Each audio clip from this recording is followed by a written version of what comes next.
ఇయాల పడుతుందా రేపు పడుతుందా అని మొగులు దిక్కే చూసుడు.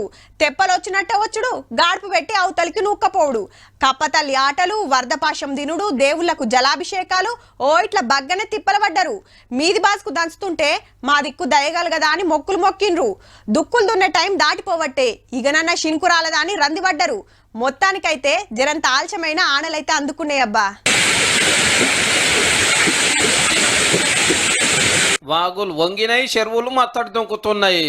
శనుకు లేక చిన్నవైన పల్లెలను నిండార తడుపుతుంది వాన. ఆదిలాబాద్ కెళ్ళి నిజామాబాద్ దాకా, మెదక్కెళ్ళి మహబూబ్ నగర్ దాకా, కరీంనగర్ కెళ్ళి ఖమ్మం దాకా, వరంగల్ కెళ్ళి నల్గొండ దాకా. ఆడాడని ఏం లేదు, అంతటా ఆనలు జోరు అందుకునే వరకు రైతులు సంబరపడుతున్నారు.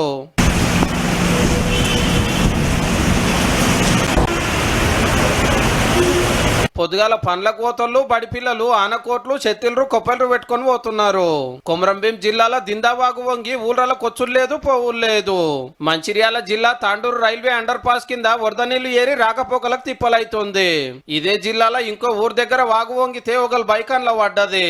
తాళ్లు కట్టుకొని బండి బయటికి గుంజేర్రు.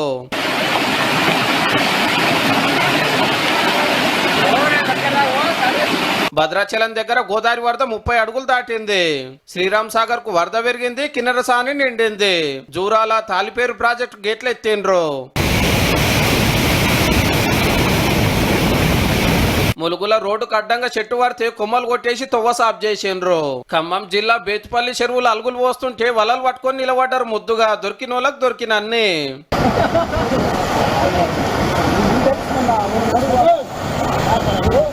పట్నంలో పొద్దంతా ముసురే. ఆఫీసులకు వస్తేప్పుడు, ఇంటికి పోయేటప్పుడు తిప్పలైంది ట్రాఫిక్ జామ్లతోటి. అటు హుసేన్ సాగర్ రకు వరద పెరుగుతుంది. ఉతాలు రున్నోళ్ళు పైలం ఉండాలని సాటింపేసిరు పట్నం మున్సిపాలిటీ వాళ్ళు. వాతావరణం మంచిగా లేక శంషాబాద్ గాలి మోటార్ డిపోలో విమానాలు క్యాన్సల్ అయినాయి.